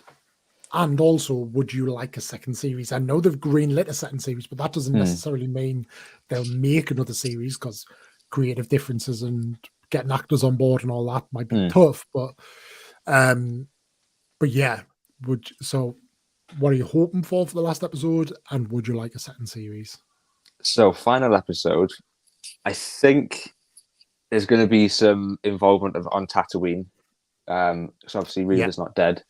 She knows about Luke sort of now, so I think she's going to potentially head there. Yeah.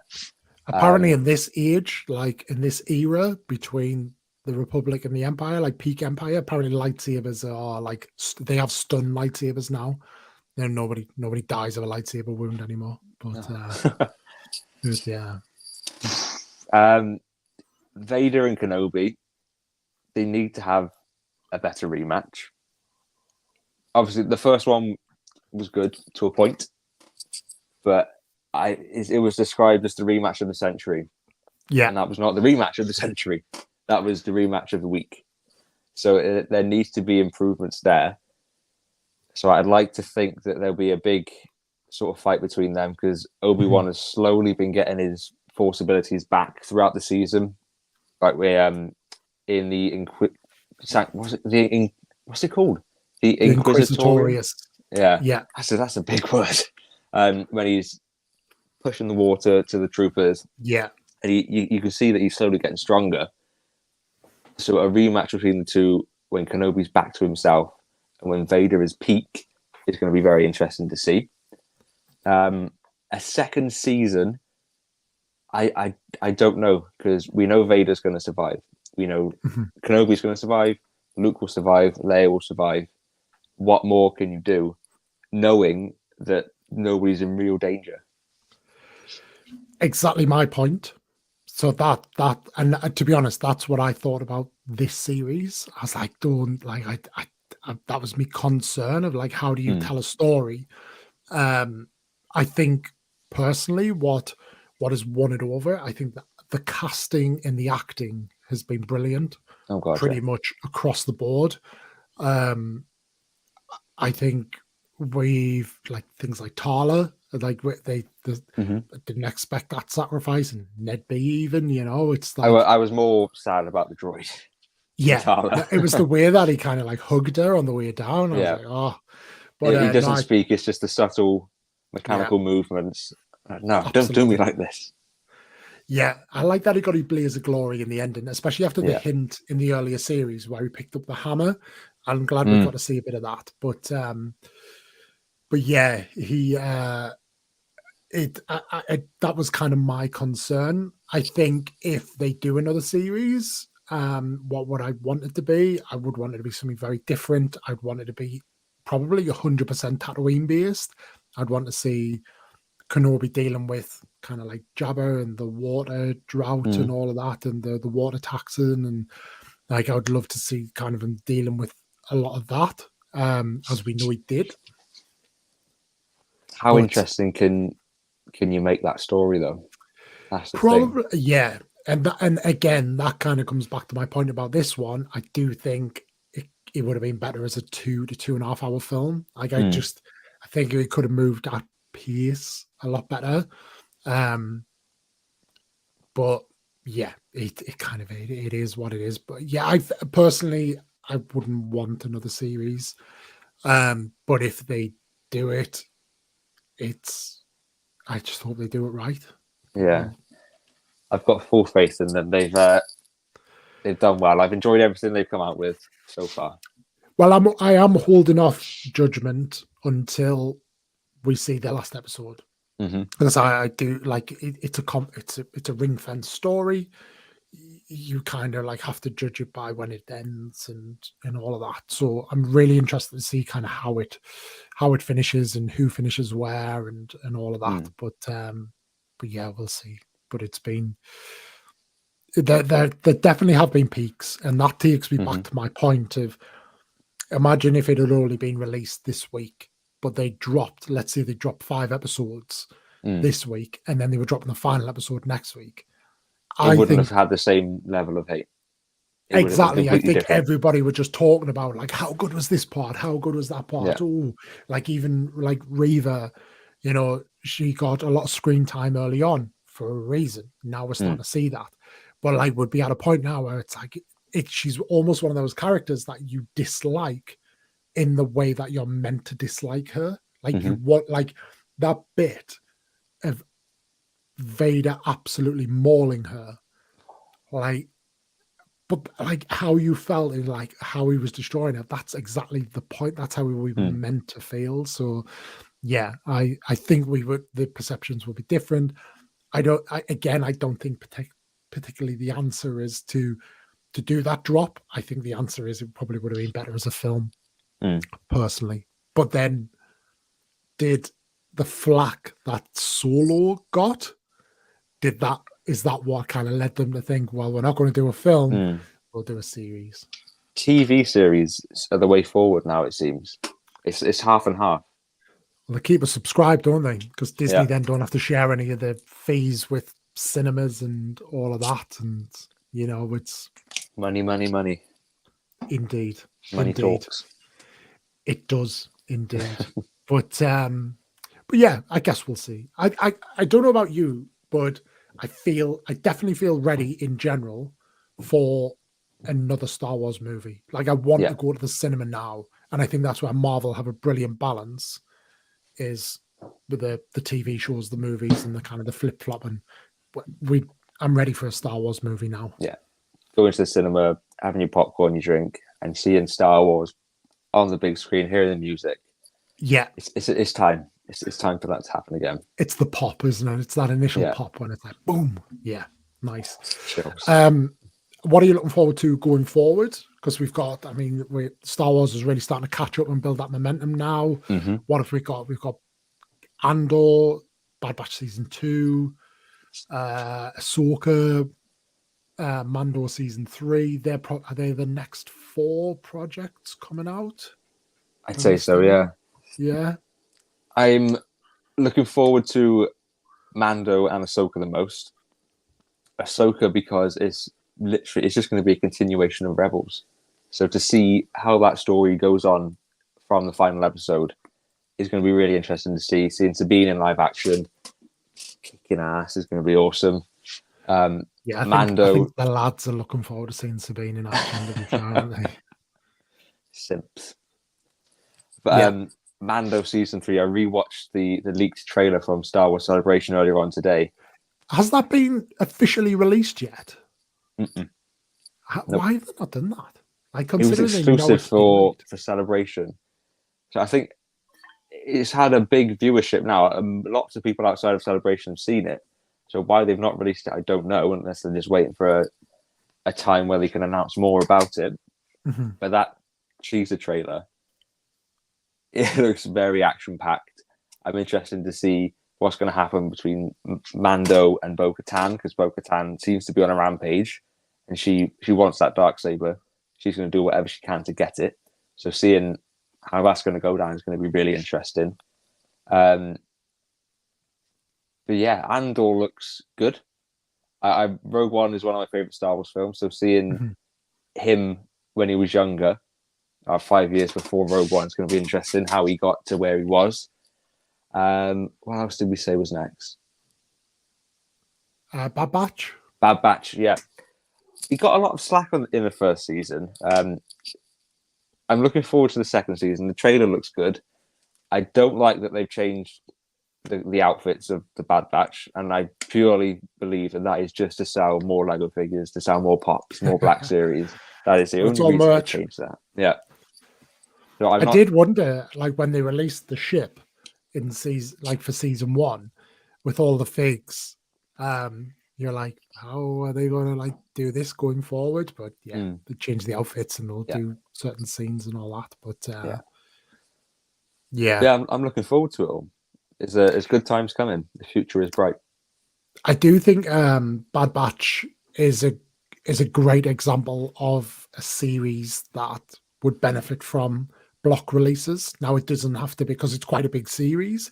It doesn't have to be all at once. You could probably do like 4 episodes, 5 episodes at a time, because there were some really nothing episodes and some poor episodes. But again, if you'd kind of watched 3 or 4 episodes at once, you wouldn't even kind of come out of that binge thinking about that episode. You'd be thinking about all the good things that have happened. So I think more than anything, though, I hope they take more learns from Rebels rather than it being more Clone Warsy. Like, let's try and like build on some of those characters, because towards the end, Echo and Tech like just never got a mention. Yeah, it didn't exist really. They were just there. Yeah, which is a shame for Echo, because he had all that story building up to being in the Bad Batch. Yeah, and then he didn't really feature much in that. It was all about Hunter and Crosshair. Hunter, Crosshair, Wrecker, And yeah, Amiga. Amiga. Yeah, it's No yeah, I'm hate though. interested to see I what the I enjoyed it a lot. yeah. Again, overall, I think it was a really cool story. I think it's just fun, isn't it? It's like, Mm. and it's that thing taken away from what we were saying about Kenobi. There are consequences for these characters. Like we don't know what's going to happen, and I genuinely thought we were going to lose one of them at Mm. the end of the series. But It's something that they're scared of doing.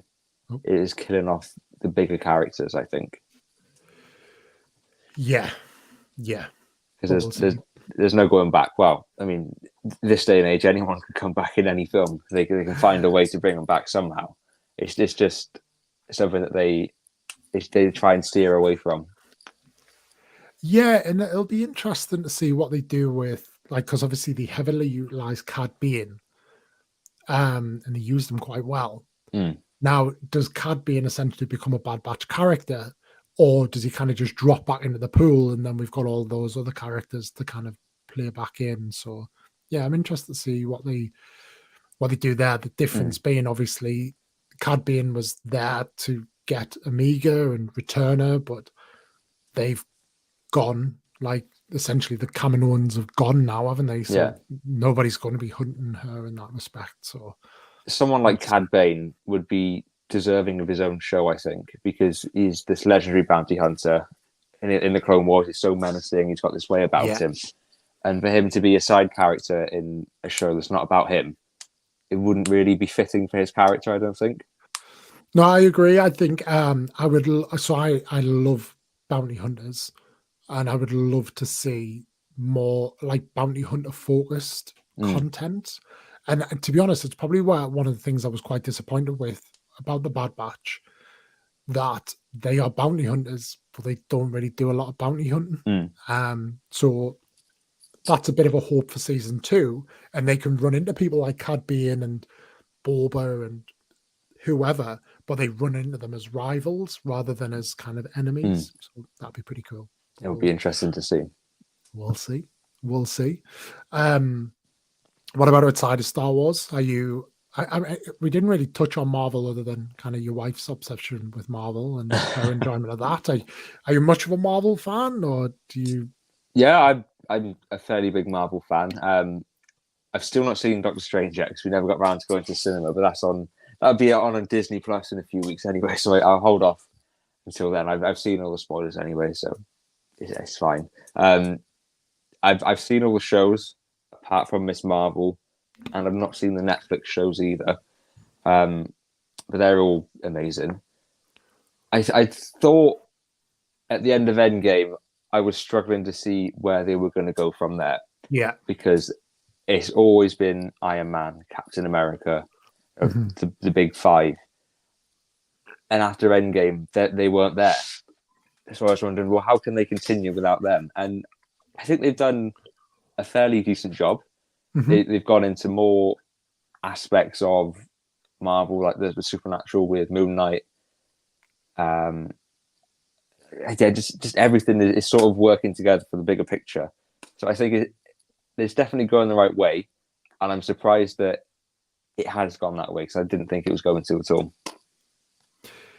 Yeah, whenever I watch and like a series or a character or whatever, like some Moon Knight, for example, which I absolutely loved. But then it's different because I don't have the background knowledge on who these people exactly, from comics. And I know that the stories that we see in the MCU are inspired by them. They're not a reflection of them, so they can go off on their own path.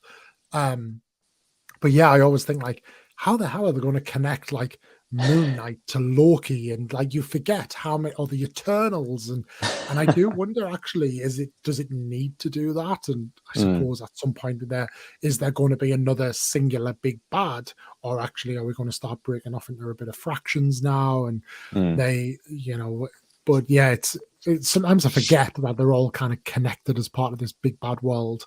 But yeah, we'll see.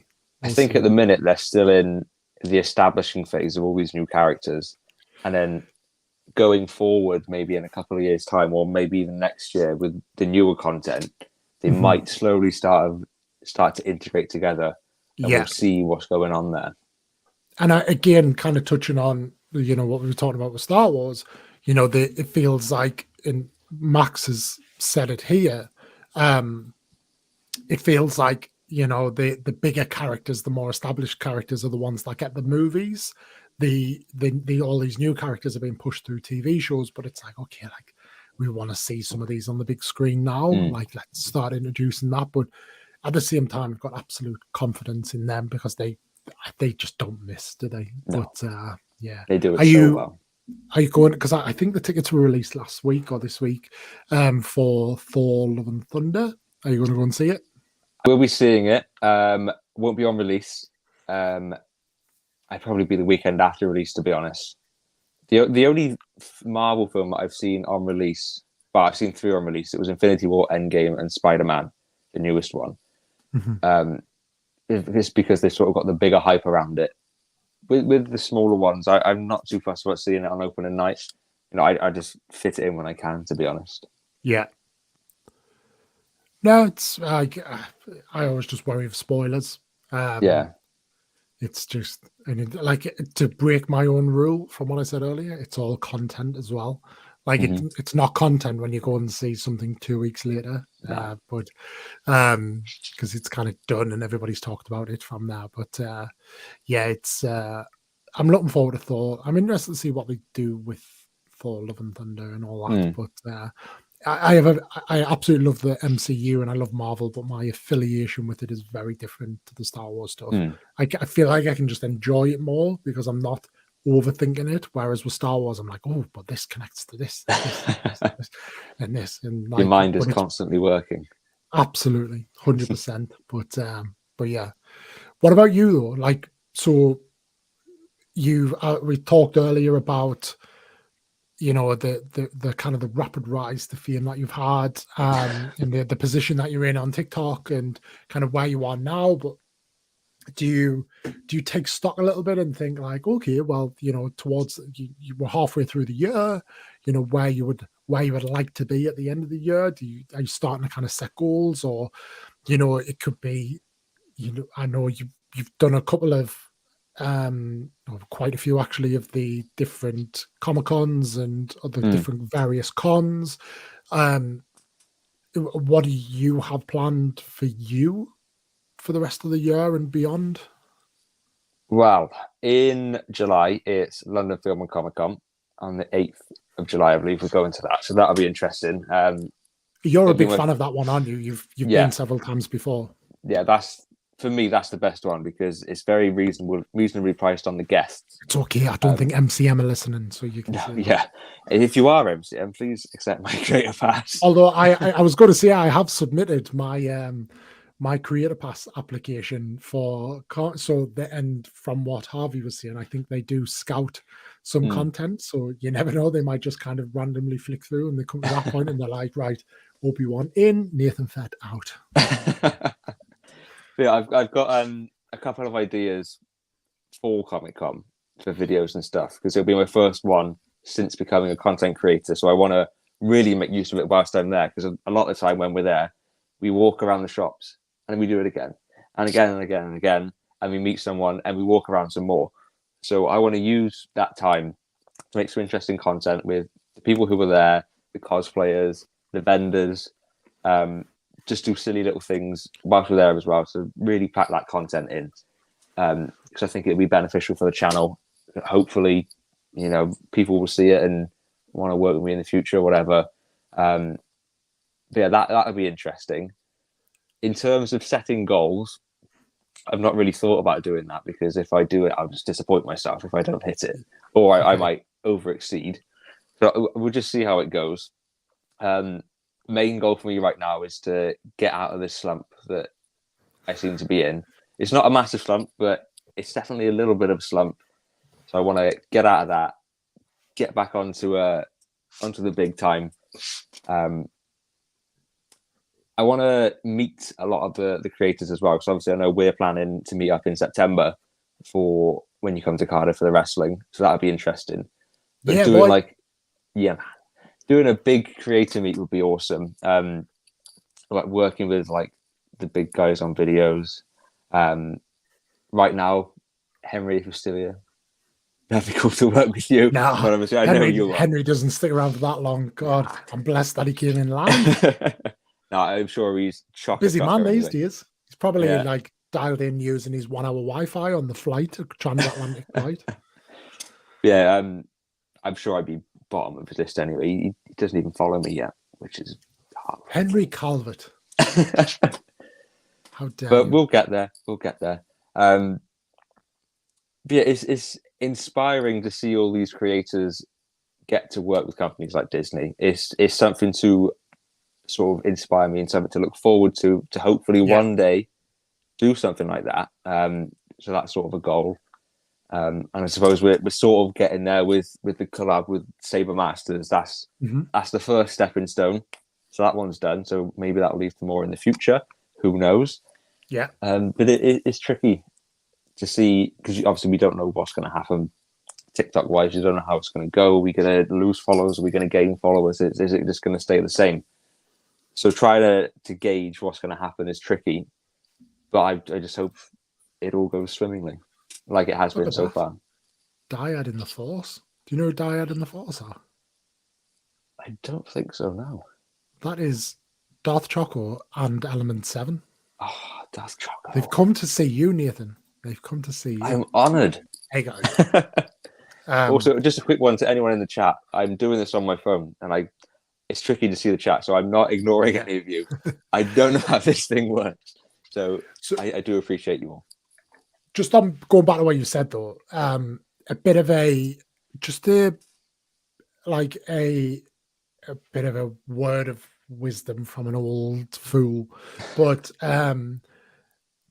don't worry about it. Like, don't kind of think about it that way. Like, don't worry about the slump and all that, because like it'll get to a point where like it happens, and you're like, honestly, like one video will turn it around. Whereas when you chase in that video, it'll keep you in the slump because you just start overthinking it. And as you know better than anyone, it's the videos that you don't really give much thought that all of a sudden just go boom, and you're like, bloody hell, how did that happen? So the don't worry videos about that take 2 minutes fly, but the videos I put a lot of effort and time into sink. Exactly. And it's that thing that what works today can not work next week because, TikTok's changed the algorithm and all that. And then you start seeing all the videos push. So just concentrate on doing making, and this is that thing around going back to our point earlier about being like an influencer and all that.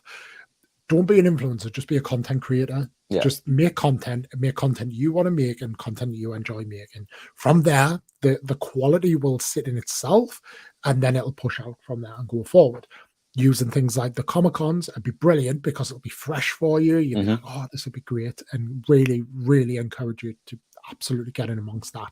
The question I have for you, though, is how have you done any in public filming of TikToks and stuff yet? And if how comfortable will you? Now it's different because if you're in a con, it's a bit different because it's not quite in public. It's kind of within our people. Yeah, it's like-minded people. Yeah, but how comfortable are you going to feel doing that sort of thing? Have you made any TikToks in public yet? Not really. Have you done like the Schneider ones? Or are you like this? Yeah, that's pretty much it. When I'm like in a shop, I'm like filming very like. I turn my phone brightness all the way down so it doesn't actually look like I'm filming anything. Yeah. But one of the first ones I did in public, I was walking past a shop in town and they had the Mandalorian Nerf gun there. And I filmed that and I was like, just walking past it. And I heard people behind me saying, what's he bloody doing? Why is he filming that? But, who cares what random people in the public think? I think it'll be quite easy in Comic-Con because people who I go with, they tend to vlog it and put it on their YouTube channel. So I'm used to going to Comic-Con and being around people that vlog it and are confident doing that. So I think hopefully I'll swim and not sink. But you never know. I have to see how it goes. Just go for it. And it's easier said than done, but you're right, just kind of roll with it. But what I would say is like try like rather than do it like by like kind of to doing it on the sly or making like full on go out. So Yeah. best person I saw really do this was Ethan the Artisan. I think it was at like Brick Rodeo a year ago or a year and a half ago. He was like full on running around with his microphone plugged in to his phone and like interviewing all the people live on TikTok. It was brilliant. And I had an idea for that, like interviewing cosplayers and stuff and asking them questions on how they got into it, why they've chosen this person to cosplay. So it's it's definitely stuff like that I want to do at Comic-Con. That'd be interesting. Yeah, it'll be cool. It'll be like just, and it's a great place to do it. In that regards, are you only doing film con or are you looking at MCM? If you get your free creator pass, that might sway it. But are you likely to buy a ticket?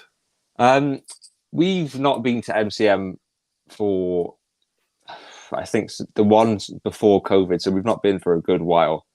I always find that MCM is better for merch and stuff. It's nicer in a sense because they've got carpet on the floor, and it's like this bright orange carpet, and it feels a little bit more, I don't know the word, like regal instead of I really don't know, that's the wrong word to say. But British. I like MCM. British. I like MCM. I'm not sure because obviously we've got so much going on. It's just going all the way up to London for the day. We've got to make sure it is really worth it. So I don't know. We might go for the day. Yeah. But you never know. There is a Comic-Con 20 minutes from my house in August at the Celtic Manor, which will be pretty cool. It's ran by Monopoly Events, and they do Liverpool, Manchester, Northern Ireland, Scotland. So they're quite well established, and this will be their first one in Wales. So that's going to be fun to go to. And the fact that it's only 20 minutes away is even better because I've not got to worry about transport or anything. I can just drive there leisurely. So that'll be interesting. That'll be fun. It will. No, that'd be cool. There are like some really random local ones to me that I really need to just start going to, just for like, even if I just go for an hour, very different, but yeah, go to them. By the way, I just want to say this is brilliant to see, and I very much look forward. So I had a bit of a meltdown when I was in, so one of my, obviously, as you touched on, that I had two, I am almost as much of a wrestling fan as I am a Star Wars fan, but my wrestling fan is very much about like being a fan as a kid and like the nostalgia it brings. And there are two things that I've wanted to do, and I think once I've done those things, I can almost kind of put wrestling, like I'll kind of my kind of love of wrestling or my focus on wrestling will dip massively. But one was to see a pay-per-view in the UK. We're getting that with Clash at the Castle, so really looking forward to that. The other one was to go to America and go to WrestleMania. Like once I've done that, like that, I can pretty much say that I'm done. And it started to kind of like look at going to WrestleMania next year because it's looking likely The Rock will appear, and how many times is he going to do that? And like for him and Roman Reigns, it's in LA, and I was like, yes, this is going to be like this is the one that I need to go to. Yeah, and it's a week after Star Wars Celebration in London, and then I'm like, well, I can't do both, but I feel like I've got to do Celebration, haven't I? So yeah, at least you've got the event in September to look forward to for wrestling. I do. Obviously, I don't know if they're on the same level at all as the one in LA because my wrestling knowledge is nil. Well, it's the same company. It's the same company. It's the same people, but it's like 6 months out. It's not WrestleMania. It's like we don't know who will be there, but it's not going to be the same thing. WrestleMania is like a 5-6 hour. Well, it's a 2-day event now. So, but never mind. But yeah. So I think I'll do Celebration. Did you get a hotel booked? I know everybody jumped on hotels. Nah, not yet. It's London. Like London can deal with like that. There's a group of us who normally go to Comic-Con together that are going to go to Celebration. I think at the minute we're planning on doing all 4 days, so we're going to try and book an apartment Airbnb sort of thing. Yeah, it'll be cheaper for all of us then. But yeah, it's not booked yet, and they tend to be very last minute. And I want to sort of get it booked as soon as, so I've got that stress out of my head. I'll wait for tickets, and then as long as I get a ticket, I'll book a hotel. But Mm. like it's London, like I don't mind sitting on the. Well, we've got the Elizabeth line now. I went on Yeah. that this week. The Elizabeth line shoots you across London in no time, so I can pretty much get wherever I Yeah. need to be. So yeah, I definitely want to go there. I'm but yes, very, very hyped. Very, but even more so, very hyped. I'm hyped for September because I'll be coming to Cardiff and we'll smash spoons together and Harvey can order us fried eggs and stuff over the app. So That's not bad. yeah. I didn't know if you just take the decision to leave Cardiff for the weekend with like what 60,000 people descending on you. It's Yeah, it's going to be a busy one. Going back to Star Wars Celebration quickly, I was so excited watching all the panels and the little interviews over Celebration in Anaheim just gone, and so the Elizabeth line goes to the XL. Good. Winner. Chicken dinner. Indeed. But I was so hyped, and I was loving it so much, and I was thinking, right, I want to go. I have to go. Next year, it's probably still going to be in America. How am I going to make this work? And it was the last day of Celebration. I'd gone to bed. I'd fallen asleep. And my wife was still awake on her phone. And she woke me up and she said, babe, it's in London next year. And I was like, what? I was wide awake. I could not sleep for like 3-4 hours then. And that was already at like 11:30 at night. So I was unbelievably hyped. And I just can't wait. Seeing all the content from it just gone, all the people meeting up, the TikTokers and stuff, what was there. I want to be there. I want to be a part of it. I want to make my videos. I want to share it with followers and meet everyone. Do you know? I shouldn't tell, I'm excited. So, absolutely. I think if I went to Celebration, if I get a ticket, given the people that's going to go, I think I would I would abstain from making content because I think if I went, I'd want to enjoy it. I'd want to be there, like unless kind of Disney turned around and were like, right, we're going to bring you in, and then there's an expectation that I make content. I don't think that's going to happen. But you never know. If I'm paying for my own ticket and go myself, I feel like I would be like, well, I'd be a bit more like on the fly with it. I might do like stories and I might be like, oh, look who I've just bumped into. But I don't think I would make so much content. Okay, that's interesting. I feel like I just want to like enjoy the experience because it's like Star Wars Celebration. So yeah, so there'd definitely be people there making videos. So it's not like people would miss out at all. I mean, they could still see it, but it just wouldn't be your face. And it had a bit of a feel, right, of while Celebration was happening, it had a bit of a feel of December and Lego Advent calendars. Like, because just everybody was there. They were all in the same room together. They were all seeing the same stuff. And it was like, okay, here we go again, like this and that. But I was more interested in people kind of like talking to each other and seeing who's bumped into who. Like, I really enjoyed that because it's the community side of it. Yeah. And I really want to enjoy and embrace the community side of it. And do you know what? Me popping up in other people's videos and stories and all that, that would be, I would do that. But yeah, if not, I've got to go first. Can't wait for Advent calendar content. I've got an idea for Advent calendars. I'm going to try and make it a bit different. Make it in August. No, it'll still be in December. I'm just hoping no one else has that idea before I manage to make a video. I'll have to release it at midnight on December 1st so I can say I did it first. Yeah, no, I hate it. People will do it the day before. People, honestly, like people do it. Like people are always trying to one up each other. But yeah, and the problem is as well. You can do it first. You can absolutely do it that. But TikTok might choose to show you later. So yeah, you don't always. But no, it's one of them. The one that I really liked was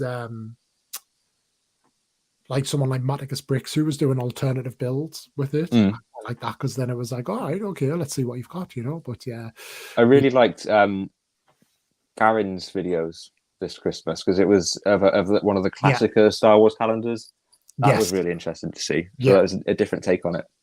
it was, and I just want to see it. Like, yes, I totally noticed this, and when I was watching your guys, I was always really. I don't actually know if this is Darth Chocolate or Element 7 or both, but both of you guys, what I loved seeing was like people. I feel like people gravitated towards you, or you were just like, get over here, I know you, and like let's go for food. But I really enjoyed that side of it, and I think that's like there are times when content creation takes a backseat, and you do that. However, things like film. Was it Film and TV Comic? What's the London one Film you and go? Comic Con. London Film and Comic Con, and then Mm. MCM. I feel like they are definitely made for content creation. Yeah. But yeah, it's one of them. But hopefully, it'd be good to. Hopefully, we'll all get there together. I feel like we Yeah. should. I feel like we should, but hopefully we do all get there together. You never know, we might make it to MCM together in October. Yeah. The problem is, right? I'm meant to be at a wedding that weekend, and so like I definitely can't buy a ticket, but if I do the whole like, oh, I've been invited down and they've given me a creator ticket, I might be able to get away with it, but we'll see. We'll wait and see. I think that'll work. Fingers crossed. Good job she doesn't watch the show. But yeah, but we'll see. We'll definitely see. But yeah, I'd like to. It'd be definitely good to meet up. But if not, and at the very least, we'll get there. But I do think as well, I always forget like how small this country actually is. You go to places like America, and like they just drive like 5 hours just to go and get like a bottle of milk that they really like, or like this drink, or there's something. Like we're like 5 hours. God, I've got like planned my whole day around that. But Yeah. I do think it'd be good to, because we are quite well scattered, but there are some good central points. It'd be good for us to get together and get a good sesh going. But yes, but Mr. Fett, that we are approaching time now. Yeah. So it has been a pleasure and an honor to have you on. I know we chatted before, but it's good to kind of actually get in and chat properly now. Yeah, what have you got going on this week? Because we talk longer term, but what have you got going on this week? And for everybody, you'll find Nathan's link tree below. Both mainly, I think your TikTok is on there, but I know you've got an Instagram. Definitely encourage you to start to consider. Yeah, I need to use Instagram more. I need to utilize that. Absolutely. But yeah, what have you got going on this week? This week, full week in work, Monday to Friday. Saturday is going to be a nice day. We're going down to Gosport for the day because a couple of our friends are moving to Canada. So it's sort of like a going away party sort of thing. Nice knowing you. We might never see you again. But hopefully we will. But that'll be nice. That'll be a long day though, going to Gosport and back. That'll be about 5 hours of driving for me. But obviously for the Americans, that's nothing, as we've just said. Exactly. And then Sunday, just recovering from that. And then hopefully coming back on here with you for the Kenobi talk.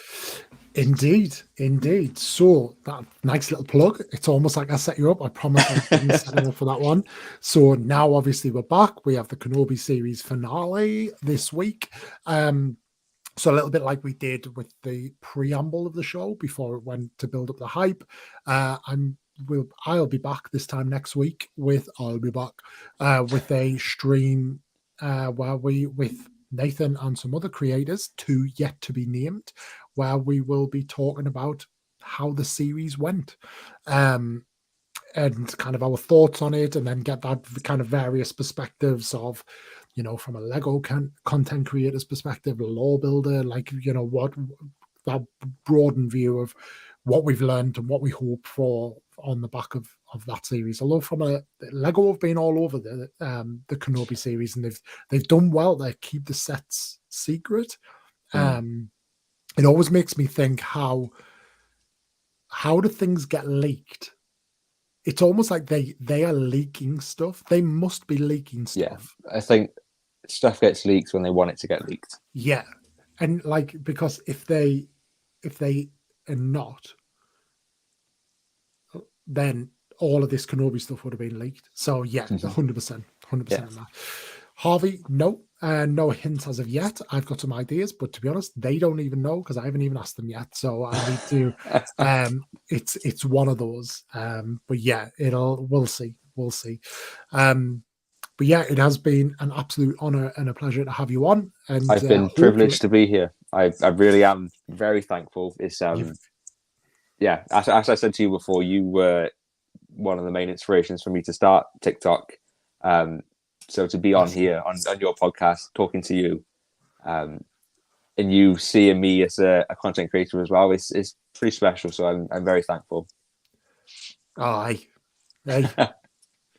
It's spoiling me now. But no, it's yeah, you are. I mean, as I see it, there are no. For me, I do this because I love that kind of community element of it. So I connect with people who I enjoy and who are interested by. You are, and a lot of these guys, if not everybody, is. So yeah, it's been a pleasure to have you on. To you, mad lot. As I say, if you haven't already, I'm sure you have, whether you're watching live or whether you're watching back. First of all, hit that like button. Probably should have said that about 5 times by now, but I keep forgetting.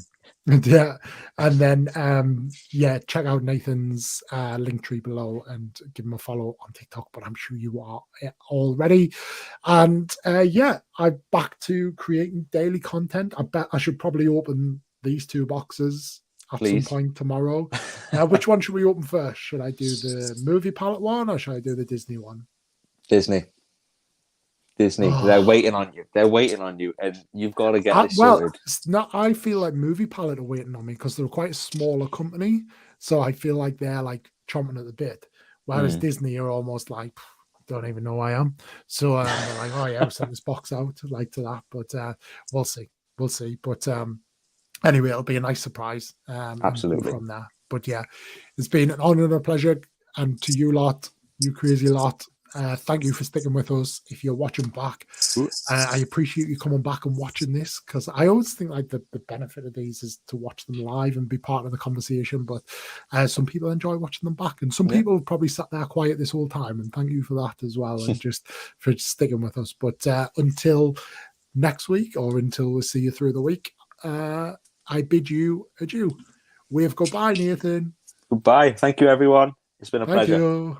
Bye.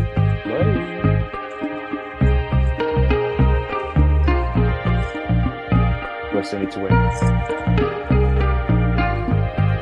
Ooh.